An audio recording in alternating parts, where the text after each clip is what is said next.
Writers, agents, and publishers, for the first time since the Gutenberg Press, find themselves lost in a maze of mystery as technology alters the shape of the publishing industry. Searching for Answers is a group of writers throwing pop culture, writing, and publishing into a crucible of clarity, passion, and humor. This group is the Right Pack.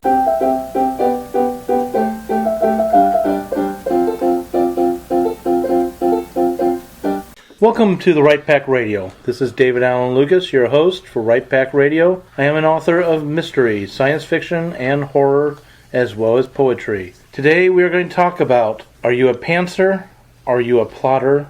Are you a combination thereof? And does it matter? With me today is Kathleen Kayembe. I have published gay romance under the pen name Kaseka and Vita with Less Than 3 Press. They're amazing. Check them out. Matt McGraw. I'm an amateur writer. I write short stories mostly. And I'm also working on a book called Patrick the Spider, which is a picture book with my cousin, Jennifer Stolzer. I'm Melanie Kulani. I write sci-fi and fantasy. And I'm just going to say I'm a plotter that's trying to do pantsing and doing a bad job pantsing. My name is Jennifer Stolzer. I write fantasy. I'm also an illustrator, currently illustrating a book about spiders with my cousin Matt. Brad R. Cook, author and publisher, Blank Slate Press. We're currently open to submissions, so if you got anything literary out there, send it my way. I am a steampunk author, and my book Iron Horseman will be coming out in November. I'm T.W. Finley. I write historical fantasy and science fiction, and I'm the author of the Zero Time Chronicles. I'm Fedora Amos, president of Greater St. Louis Sisters in Crime. I write historical fiction, Victorian era and Victorian St. Louis, and the occasional urban fantasy, though don't ask me why. As before today, we're going to talk about pantsing versus plotting. In my quest as a writer, or in my journey as a writer, I've actually had to go from being a pantser to a plotter due to things which I have to deal with outside my writing career. And it's been a very, very, very Herculean task to get there, but I think I'm finally there. What is your opinion, I ask of the entire Right Pack, of plotting versus pantsing? Can somebody be a plotter and be able to pants a story like Melanie is talking about? Can they be a pantser and plot? Is plotting, not having a plot itself, but plotting out the plot important, and why? Should we go around and real quick address what we all are by nature? Oh, And put what ourselves on plotting- teams. What plotting and pantsing are as we define it. Yeah. Okay, I I'm think going to that'd be a need good all idea. the plotters on this side, or plotters on that side, pantsers on this side. Is this shirts and skins for plotting? As long as this doesn't turn into Twilight's team, Edward Team versus Jacob all the way. Yeah. Team Bullet. I don't know what that Team means. Mustache I'm Jack. team plotting all the way. Kathleen, why don't you describe the... plotting versus pantsing. Yeah. All right. As far as I have always heard it, plotting is where you have plotted out your novel. You know basically where it's going, and I'm using novel in this case because with a short story, it's usually less important for you to have mapped out where the story is going and who's doing what, and when, and how, and where. So plotting would be character goes from point A to B to C to D to E, and you know this ahead of time, their entire journey or most of it from A to Z. Pantsing is where you kind of let the story drive the car. You start with character A, and you don't know where you're going next. You just kind of Go by the seat of your pants. Yes, you are flying by the seat of your pants. And I'm going to say both methods actually are valid, whether or not you want to. Some people want to consider that or not. Let me use an example of pantser, and that is Moby Dick. Herman Melville started off with I am Ishmael. Gets into the story, and then he discovers he's got a better character to talk about, which is Captain Ahab, and ends up being the entire story. So now, with that throwing out there, after your definition, let me go ahead and go around the table and find out who is what. I am a wholehearted pantser. I like to just kind of sit back and let it happen. And, yeah, that's the side I'm on. Lie back and think of England. I'm definitely a plotter, but it doesn't mean I actually follow the plot. So, once I get into it, if the story is going someplace, I'm constantly revising the plot. I am trying to write something as a pantser. I still have a general idea in my head where the story is going, and I'm running into the problem that I'm writing scenes and they're boring because the pacing's all wrong. And this is me trying to be a pantser, as in the pacing gets messed up. I'm definitely a plotter. I said in earlier episodes that I need to know the ending of my book before I start, or else I don't have anything to work toward. I'm a very goal-oriented sort of project manager. So I actually have my novels plotted out on my bedroom door in sticky notes. Before I get started on any book, I make sure that I have a sticky note party where I get different colored sticky notes, and I go through the A story, the B story, and setting in character points. Chapters 2 in this case currently, and just do a big line, sticky notes on my door, and I can look at it and think about what the story's going to turn into. Okay, well that's cool. Well, that'll be something to get into later. put a The picture different up on- kinds of plotting. Put a picture up on the Facebook page later. Yeah, I'm totally team plotting. I totally start an outline. I have one for every book. It's not like 35 pages or anything crazy like that. But then I always find that no matter what I do and no matter how often I plan, there's some elements that will shift and change. There might be scenes that get reordered or something like that, but it allows me to see the entire story arc in one central place. I am definitely a pantser. I would like to be a reformed pantser. However, it's so natural for me, and I think I've tried to figure this out a lot of ways, and I think it may go to my personality type. I'm a Myers-Briggs INFP, which that P is the perceptive part, and I'm just kind of free-flowing with stuff. And you look around my office, you can tell it. If you know the characteristics, there are piles of junk all over the place, but they're organized to me. Mm-hmm. And I think my brain is kind of works that way. I tried forever to mold myself into something that other people want me to be, because like in college, they want you to give your outline of your thesis and everything beforehand. I always had to go and do it afterward. So I would have an outline because I could never do it. I always had to write it and then come up with the rest of it. So that's me. Well, I am neither one, really. I'm sort of an odd hybrid in this entire mix, I think. I need three things before I start a book. I need to know and visualize the black moment, the place where it looks as though the heroine cannot possibly survive. How the heck's she going to get out of this? I need to have that visualized, and that's what I work toward. I also have to be able to see where the thing starts. I have to visualize the first scene. Then I need one more thing before I can start, and that is to know exactly when it happens, because I'm going to let history give me a good outline of what happens in the background by using a particular week in history, and I use everything that I can from that, what's going on in the news in the world, and what the weather is like and how that influences the story. So that's kind of the outline that I go with, along with the beginning and the black moment. Okay, well, I'm glad that we are sitting next to each other because But you guys didn't say what you are. That's right. I didn't yet. No, I'm going. Take your team. She's working on Take it. your team. Thanks for being interrupting, everybody. I am apparently a non-speaker. We Anyway, love you. Go on. okay. I am also a hybrid.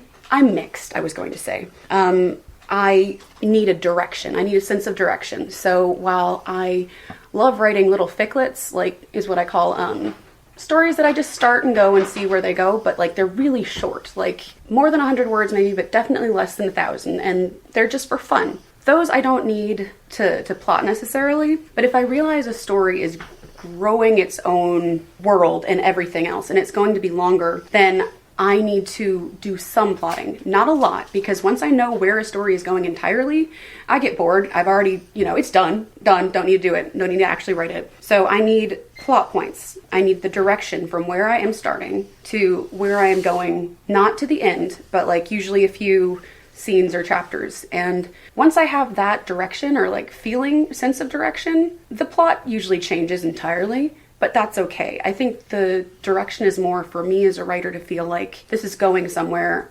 I'm not, flailing. And yeah, that gives me the structure I need to keep writing, but also the sense of creative freedom because, like you, Melanie, I will rewrite pieces of the plot line because I've changed stuff so that they won't work. So I'll write a bit, make plot points, write a bit more, revise the plot points because they don't work anymore, write a bit, on and on. And as I said at the opening, I started off as a pantser, became a plotter, and then went back to pantsing for a long while, and then had to go back to plotting because of things I deal with outside my writing life where I wasn't able to touch a story for a good 10 months at a time. And if you're pantsing that, you lose track of exactly where you're going with it. But I found one thing with when I pantsed my stories is my first draft actually, if you really sat back and looked at, was the plot. And then it was from there, from all the revisions, that I really began my writing. Yeah, I actually have a question for all you pantsers out there.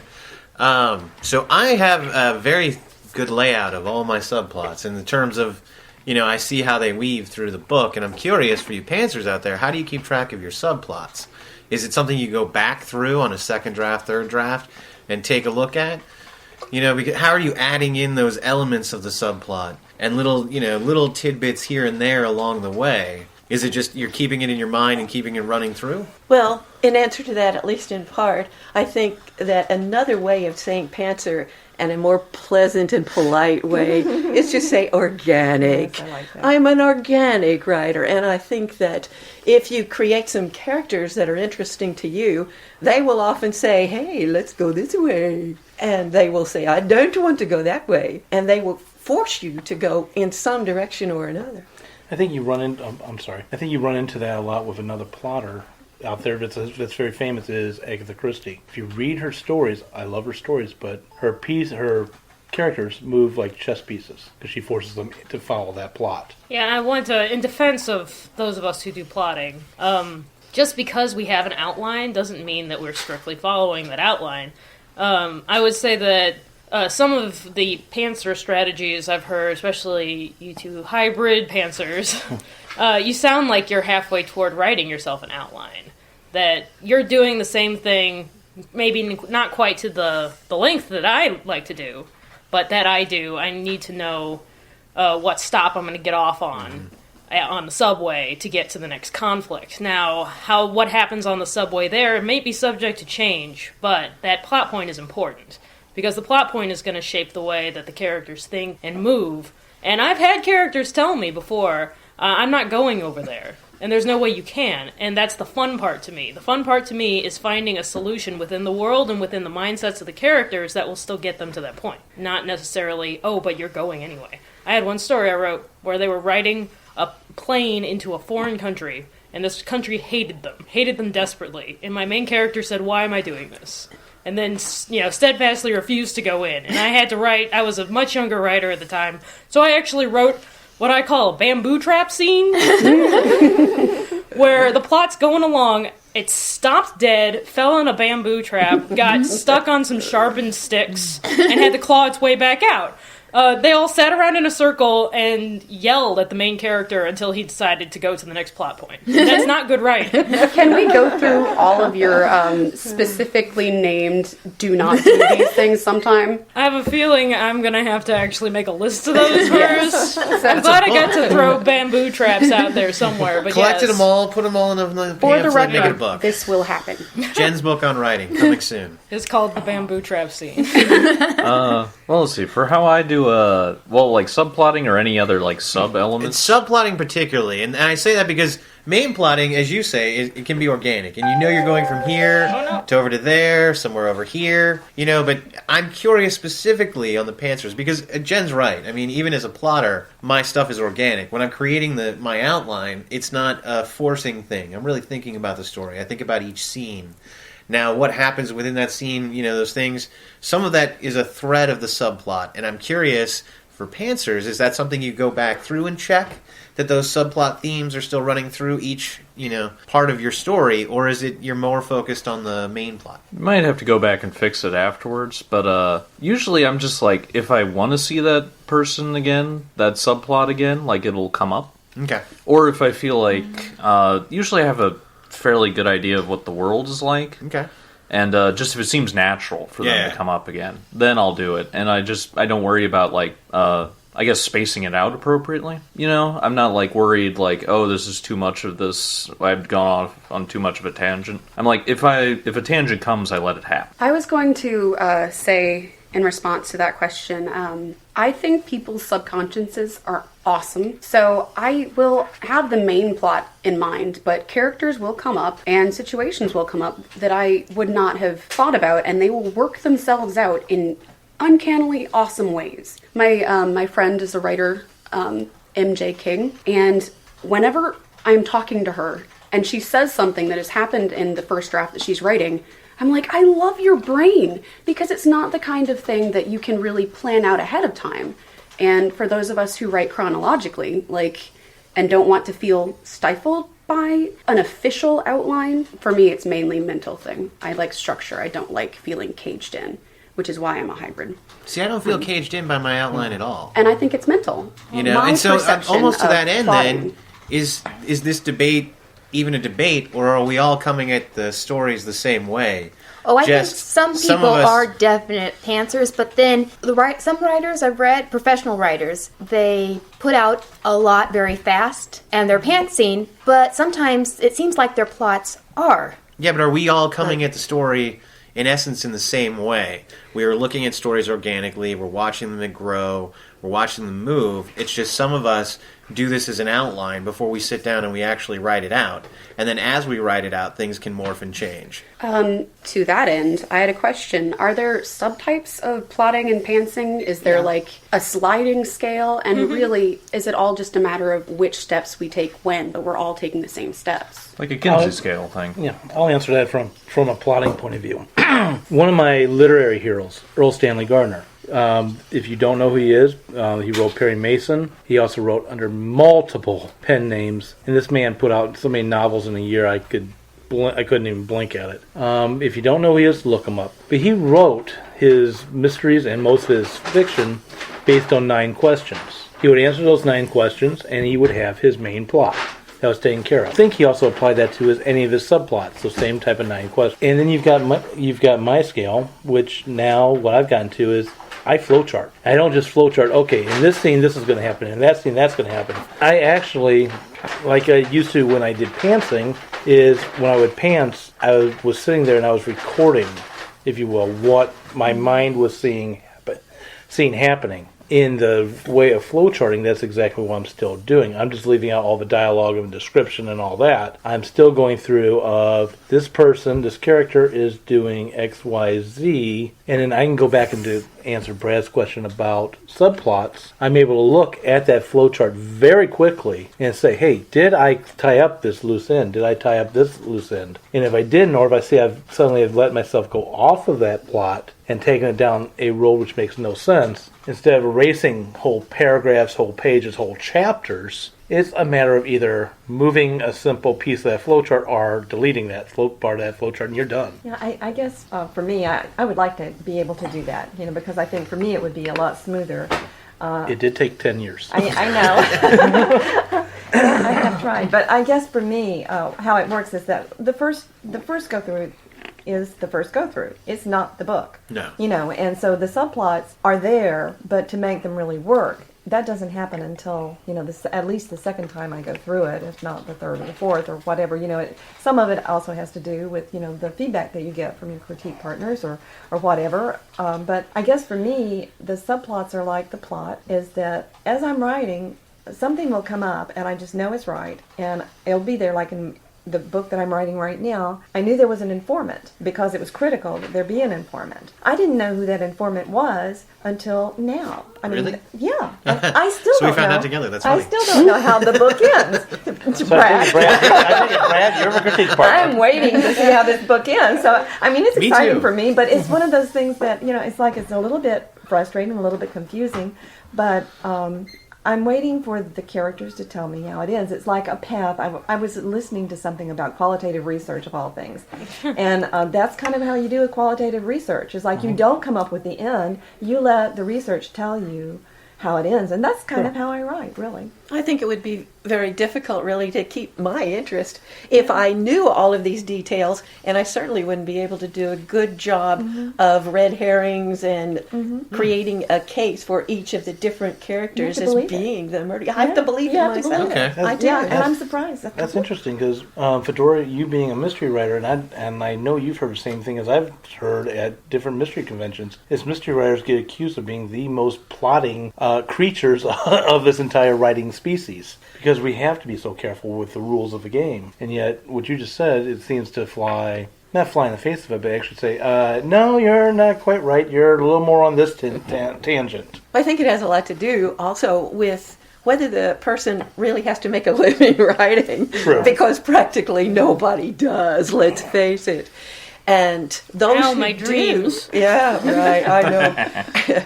Those who do have to be writing, if they're mid-list, understand that we're not talking about the 1% of 1% that you say is in the millionaire class. Mid-list writers of all kinds have to produce 4 to 6 books a year. Yeah. They have to if they're going to live on this kind of, which means that you've got to be writing a book at the same time as you're doing edits on an earlier book, at the same time as you're doing galleys on a yet earlier book, and you have deadlines for all of them. Yeah, it's different. You can't keep organized otherwise. It's so much more diligent than I'd like to be. Me too. Like, this is what I'm hearing in a lot of this plotting, is that there's a lot of diligence. Like, I have to take care of this subplot. I have to wrap it up nicely because somebody might be looking at it. Where I'm more like, if I'm writing something and like a subplot comes up and then like it drops out later, I assume it's because I didn't care about it, and therefore nobody reading will care. And it doesn't matter if we wrap it up. I don't care. I don't think anybody else will care, so screw it.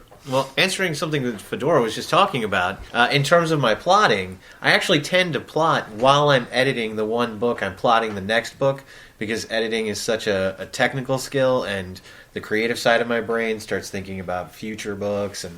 And when we're talking about it, plotting, and this might actually be something to go around and do, mine are just bullet points. So my outlines are nothing more than maybe 2 to 3 pages. It's bullet pointed. It's what's going to happen in each chapter, and what the main theme of each chapter, what characters are really showing up in each chapter, the subplots that are going to be in there, anything of note that I have to put in there.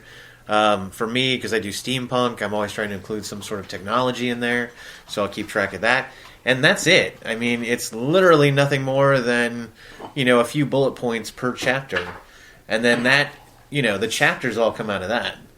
I had something a little more in mind of what Anthony John does. He writes young adult, and for I don't know how long exactly the novel would be, but he says he always writes an outline that's at least 30 pages long. Yeah. And he expects that to be a fourth or a third of the length of the actual book. We just had Angie Fox for the SLWG Author Series for St. Louis Writers Guild, and she is a pantser.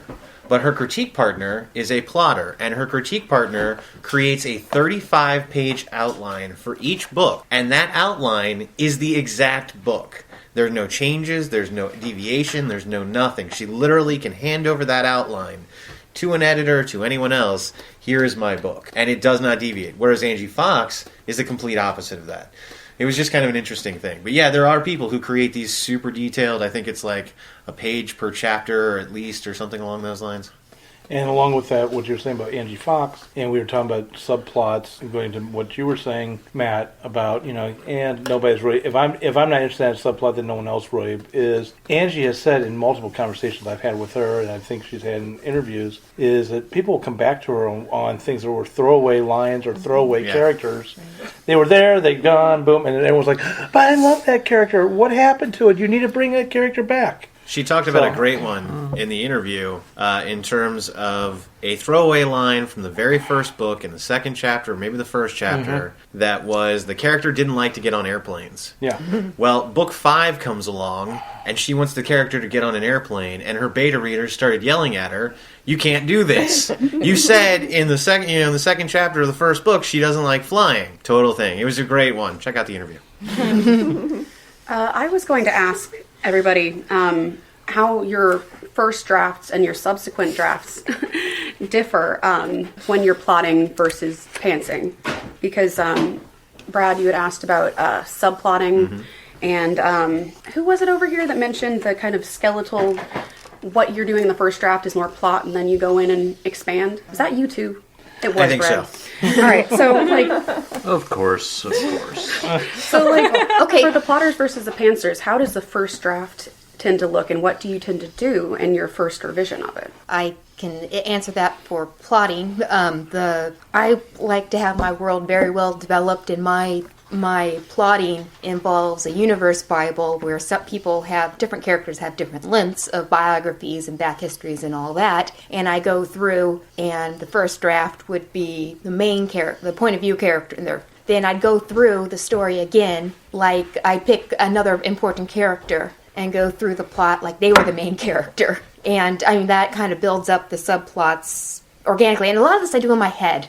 So really, some of these things get, the scenes get written once, not three. I mean, they get rewritten a bunch of times. But the point is, I go through in my head with this person as the main character, then as person B as a main character, and very often I figure out who needs to be the main character that way. But everyone's the hero of their own story. But now, my first draft would end up being the outline of the main plot with all the subplots, and boy, the style is bad. But the bones are all there. Okay. Actually, for second drafts, I have an example of one. I wrote a story about genitalia that I had Jennifer read. And You're a good cousin. for the record, since obviously this is audio recording and not visual, nobody can see poor Jen turning 8 shades of it's really not as bad as it sounds. It's not, no. Isn't having family great? Then why are you blushing that way? Because I can't believe you mentioned it. Well, it's just a good example because I did have you read it and you gave me notes on it. Uh-huh. And there was a conversation in there. She was polite and put a bunch of different notes, but I think she just wanted to circle it and go, "This is dumb." So what I did to fix it was, this was a pretty big section, and I was like, So I just repantsed it. I deleted the whole thing, all of it, and then I just rewrote it from the beginning. So you pantsed and then repantsed the story. On Yes. See the high school locker room now. You get towards that, I'm clapping up too much. You were pantsing, and then you pulled down those pants, and there was another pair of pants. Yes. And double pants. Oh, these ones are red. Resulting in a Awesome. story about genitalia. But I can tell you about my failed attempt pantsing. Okay. The characters are getting developed great. And the scenes, they're going through their lives and doing things they'd really do in their lives. And the subplots are kind of coming into it because you find out, my main character's brother wants her to do a favor for the girl that he likes. Mm-hmm. So it's like, that's a subplot. The girl that the brother is dating and all that. So all the subplots are coming in. And like I said, the pacing is terrible because these are all like real world stories. It's like, okay, I know something exciting happens, but, I know something exciting happens, but it is like 5-6 scenes away the way I'm going. Actually, I had another question. So one of the reasons why I love doing this kind of plotting is that when I actually sit down to write the chapter, I've already thought about it. I already know everything that's going to happen in that particular scene, so it just flows out of me. And I don't have to sit there trying to kind of imagine and think about it right as I'm typing. Mm-hmm. And to that end, it allows me to be a much faster, produce books much faster. So my question to the pantsers out there is, do you guys have that time of sitting at the computer, thinking about it, kind of staring, thinking about what you're going to do, and then actually starting to type it out? Yes. Or is it just more organic, you just start typing and just let it go? I'm going to answer that from having been in both camps. I find that when I pants, I actually got bored when I went to the revisions. And I walked away from the story, not having the time to go back and rework that story, to fix that story, because I had a new story that was in my mind to get ready to write and get it out the door. And my level of interest in my first story, which was high when I was writing it, no longer was there. It's like, okay, well, that would turn into a practice novel. On to the next story. That's my answer. Is part of that because of knowing what the conflict is ahead of time? Because right now what I'm writing right now, in my process of writing it right now, is I'm probably doing a 35-page outline. It's a flowchart. Literally, it's a flowchart. It's not one of these bullet point outlines. And I can see the scenes. I see the characters. I see the chapter breaks, though I haven't officially named them. And then I'll lay on top of that, I'll fix that, and then I'll go and I'll do the dialogue, and then I'll fix the dialogue from each person's point of view, and then I'll do the narration, and then that's the narrator's voice that I'm working with, and then I'll correct that. So it's not so much not having discovered what the conflict and the conflict's over or anything like that. It's more of, I see the conflict as I'm outlining it, now I've got it sketched out, and now I'm going to start to paint it and build on that from there. Well, I don't follow that kind of model that write down the bones and then go back and fix it 20 times. I follow the Daniel Woodrell model. Okay. Not that I write half as well as he does, but I follow that model of I read what I wrote the day before, maybe even earlier than that, and I try to fix it. Okay. And that means that I'm going to read it 7, 8, 9, 10, a dozen times before I get to the end of the chapter. And then, hey, that chapter is done, and I go on to the next one. Okay. So that by the time I'm finished with the book, I'm finished with the book. I send it to a beta reader, or I send it to my critique partner. Okay. And with that, with what you just said, reminds me of another author, Robert Randisi, who says that what he does is, if Brad, you've heard me, Chris, I know you have, so correct me if I go off, but he says in the morning he writes, in the afternoon he's editing what he just wrote. That he also says he doesn't edit. Yeah, no. He just writes and sends it off. Yeah, well, he's famous enough he can get away with that. Well, I do kind of a similar process in that I will leave myself a starting point. But I also go back just to kind of get myself in the mood and just reread what I've most recently written. But I usually have I usually tend to write complex things. So usually I'll have a couple of storylines going, and sometimes one will go faster than the other, which is kind of interesting. And that kind of gives me plot points for the other side because they have to mesh. And it kind of works the same way if you're writing with historical stuff, because I do like to do that. And there you've got a framework as well, so you can kind of meld that in. So you have a couple of things that can kind of keep you going, but mostly it's still just the muse, the inspiration that has to hit, and I think it probably does take longer. It's my I'm thinking. sure that it does. If I get a book a year, that's wonderful. Yeah, I know. I would say something, though, also about subplots. If you do a series, you have a subplot that stays with you through each one. In my case, it's families and jobs are weird and difficult. Okay. And I have always that. If I can't think of anything else, well, Yeah, I don't have somebody blast through the door blazing guns, but I've got a family story I can tell somewhere. Okay. See, I'm fascinated by this because I am more of a plotter. And to be honest, when I'm writing this book, I can tell you everything about the book. I can tell you the front side, the back sides, all the sides, the ups, downs, the lefts, and the rights. And to be honest, for me, and for a lot of you have said that this is scary to you or you don't like that, you lose interest. For me, knowing all of that is how I can tell this story. Because until I knew that, then I'm laying in front of my computer and I'm just kind of staring off into space, wondering exactly how these characters are going to interact. So for me, having that and knowing exactly what I need to say in this chapter, what characters are going to be there, how the character is going to grow in this chapter, all that kind of stuff. Having that, just sitting down, allows me to just get that chapter out. Well, So I'm fascinated by you guys.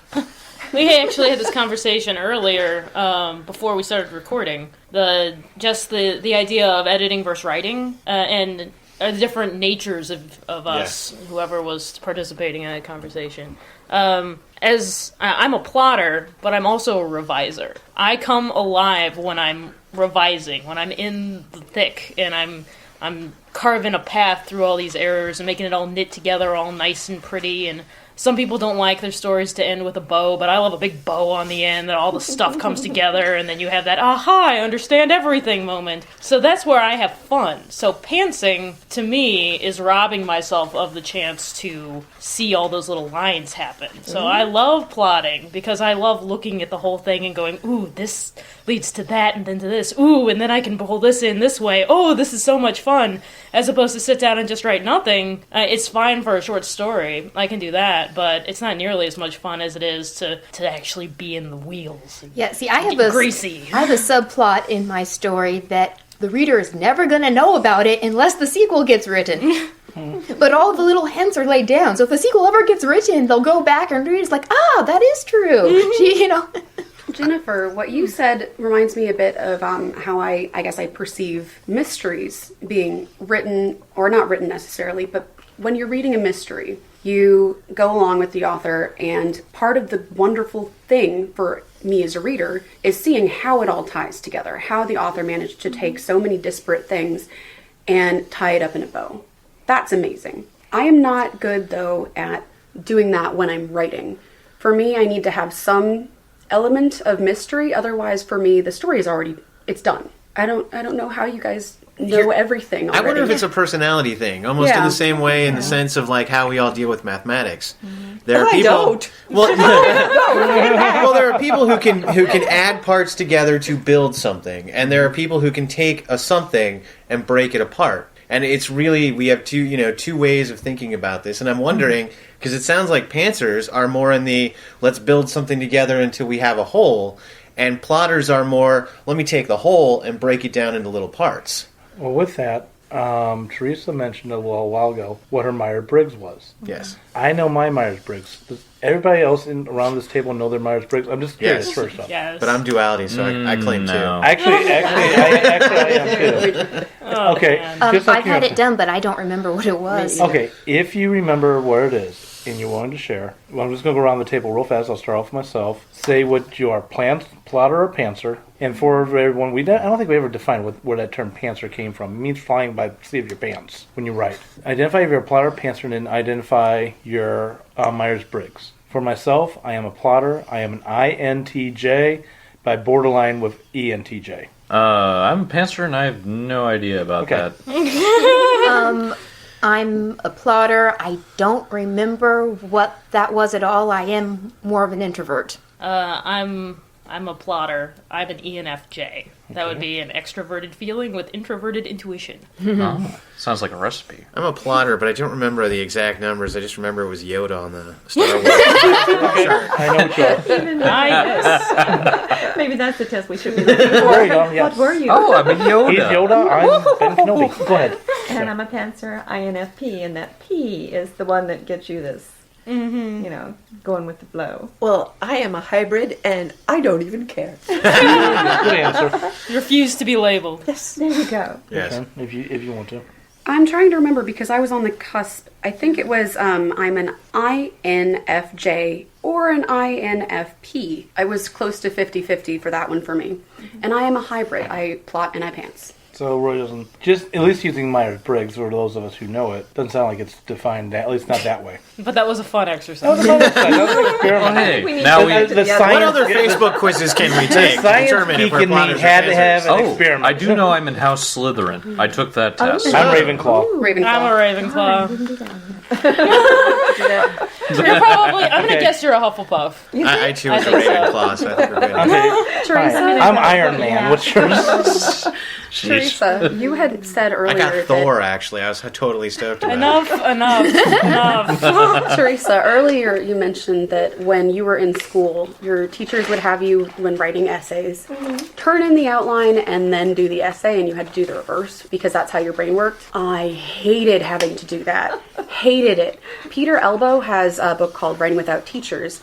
And it wasn't until I was in college that a teacher introduced that to me, and suddenly, writing papers was more to the way I think. He has it so you write, you free write, and then you reread that, as a bunch of us tend to when we go back to our writing the next day. Free write, reread, kind of figure out what points you thought were most interesting, and free write, reread, points were interesting, and eventually...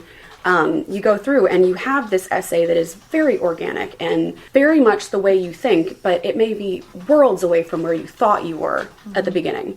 Your point could be entirely different, and that works for me. The outlining, knowing exactly where you're supposed to go, is so constricting for me because if I knew that, I'd have written it. Exactly. I hate outlining ahead of time. Not the way they liked. Yeah. Direction is good. How do you meet the page requirements like that? Well, I didn't do that for my high school writing. Oh, okay. Yeah, I think it works really well with personal essays, but that's what I've used it for. For writing research papers, what often happened is you write the outline, then you write the paper, you find out this whole section never actually comes up in your writing, so then you change the outline to match the paper.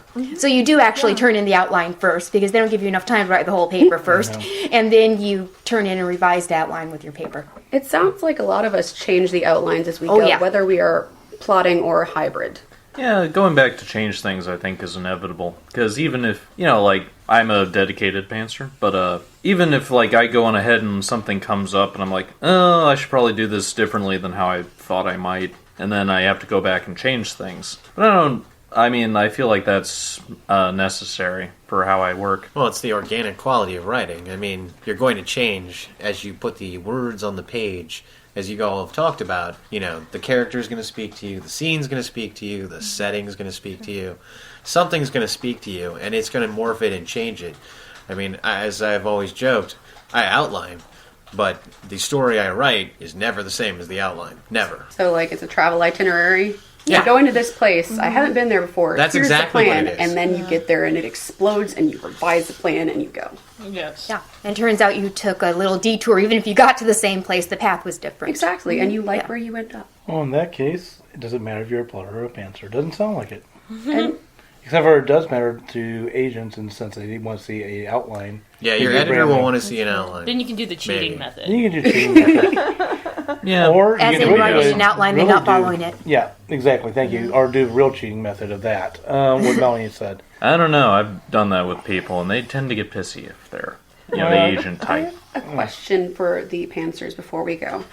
When I'm writing, I have the plot points for direction. Do you guys ever get to a point in a longer story where you're pantsing, yes, but you know kind of where the story's going? So whether or not you've written it down, you're like, we're going to be stopping by point like L or something, and you're on point. Well, the thing is, like, I'm not thinking too hard about the future, but I do remember the past, like, while I've written so far.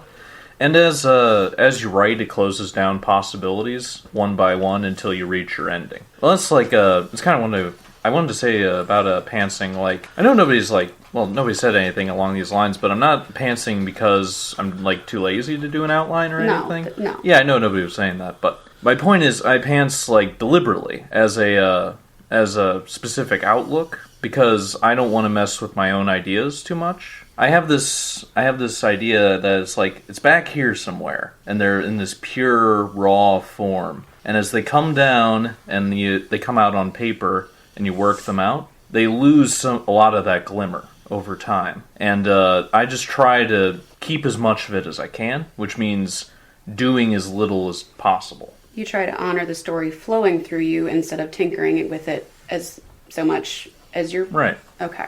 I don't want to do too much. Trust the force. Yes. I mean story. Trust the story. Trust the story. muse. Yoda. Trust Trust the the muse. muse. So to steal from John le Carré's novel title, in this case it is Tinkerer, Plotter, and Pantser. Okay, and on that note, thank you, and check us out for next week at Right Pack Radio. You can find us on the web at Right Pack Radio on Twitter, or Right Pack Radio on Facebook, or find us on Blog Talk Radio /Right Pack Radio. Thank you. Theme songs for Right Pack Radio were written and performed by Meredith Tate. All copyrights remain with her. Right Pack Radio would like to thank STL Books for allowing us to record in their office. STL Books is an online bookstore specializing in new and used high-quality literature, children's books, and books written by or about St. Louis. Please visit them online at www.stlbooks.com or find their store on the Amazon.com website.